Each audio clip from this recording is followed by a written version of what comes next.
கிறிஸ்துவுக்குள் அன்பான கர்த்தருடைய பிள்ளைகளே, இன்றைய வேத வசனமும் ஜெபமும் மார்க்கு 16ஆம் அதிகாரம் 18ஆம் வசனத்தை நாம் தியானித்து கொண்டிருக்கிறோம்.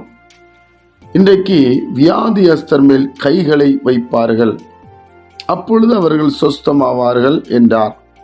என் அன்பு கர்த்தருடைய பிள்ளைகளே, வியாதியஸ்தர்கள் மேல் கைகளை வைப்பார்கள். யாரு?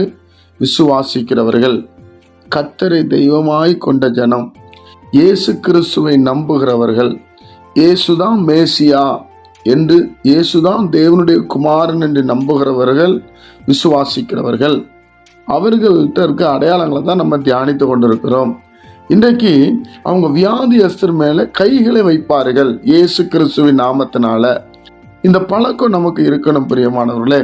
நம் குடும்பத்தில் இருக்கிறோம், சகோதரர் மத்தியில் இருக்கிறோம். ஒரு வியாதி என்று சொன்னால் கை வைத்து ஜெபிக்கிற அந்த பழக்கம் விசுவாசிக்கிற பிள்ளைகளுக்கு இருக்க வேண்டும். இது இயேசு கிறிஸ்து சொன்ன ஒரு பெரிய அற்புதமான ஒரு வார்த்தை. விசுவாசத்தோடு என்ன பலவீனமாக இருந்தாலும் நீங்க விசுவாசத்தோடு கைகளை வைத்தால் அது சுகமாக்கப்படும் என்று இயேசு சொல்லுகிறார். அவ்வளவுதான். இயேசு சொல்லிவிட்டார் என்றால் நிச்சயமாக சுகமாக்கப்படும்.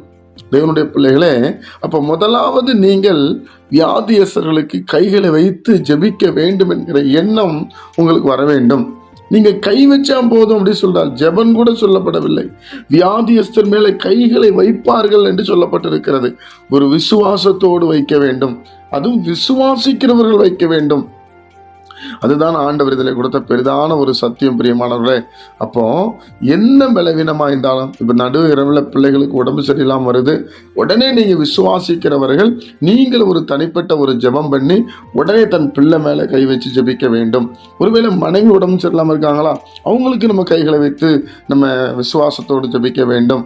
இல்லை என்றால் கணவர், இப்படி யாரா இருந்தாலும் நீங்க இயேசு மேல ஒரு விசுவாசத்தை வைத்து அவர் நிச்சயமா சுகமாக்குவார், அவர் இந்த வார்த்தையை சொல்லியிருக்கிறார் என்று நீங்கள் கைகளை வைத்தால் போதும், அவர் சுகமாக்கப்படுவார்கள் என்று வேத புஸ்தகம் சொல்லுகிறது. வேத புஸ்தகம் ஒரு நாள் பொய் சொல்லாது பிரியமானவர்களே. அப்போ நாம இதை செய்ய வேண்டும் என்று ஆண்டவர் விரும்புகிறார். அப்போ இனிமேல் ஒரு பிரச்சனை என்றால் நீங்க கைகளை விசுவாசத்தோடு வைங்க. அப்போ அந்த வியாதி என்ன பண்ணிடும்? இயேசு கிறிஸ்துவின் நாமத்துல சுகமாக்கப்பட்டுரும். நீங்க ஆஸ்பத்திரிக்கு போக தேவையில்லை. என்னுடைய பிள்ளைகளே, இப்படிப்பட்ட அற்புதங்கள் இயேசு கிறிஸ்துவின் நாமத்துல நடக்கிறது. அது எந்த வியாதியா இருந்தாலும் பரவாயில்ல, வியாதியஸ்தர் தான் சொல்லப்பட்டிருக்கிறது. அப்ப இந்த விசுவாசம் நமக்குள்ள இருக்கணும். நான் கை வச்சா சரியாயிரணுங்கிற எண்ணம் இருக்கணும். இது இயேசு சொல்லியிருக்கிறார். இதற்கு நீங்க விசுவாசிக்கிறவர்களா இருக்கணும், காணாததை நம்புகிறவர்களா இருக்கணும், இயேசு மேல ஒரு பெரிய நம்பிக்கை இருக்க வேண்டும். உடைய தழும்புகளால் சுகமாகும் என்று சொல்லுகிற ஒரு பெரிய விசுவாசம் உங்களுக்குள்ள இருக்கணும். அப்படி இருந்தாதான் கர்த்தர் உங்களை கொண்டு பெரிய காரியங்களை செய்வார். ஜெபிப்போமா? பிதாவே, உம்முடைய குமாரன் இயேசு கிறிஸ்துவின் நாமத்துல வருகிறோம். நாளை நீர் எங்களுக்கு ஆசீர்வதித்து தாரும். உடைய சமாதானம் எங்களுக்குள்ளே உண்டாகட்டும், உடைய சந்தோஷம் எங்களுக்குள்ளே உண்டாகட்டும். தெய்வ பிரசன்னத்தினால் நிரப்பும் அப்பா.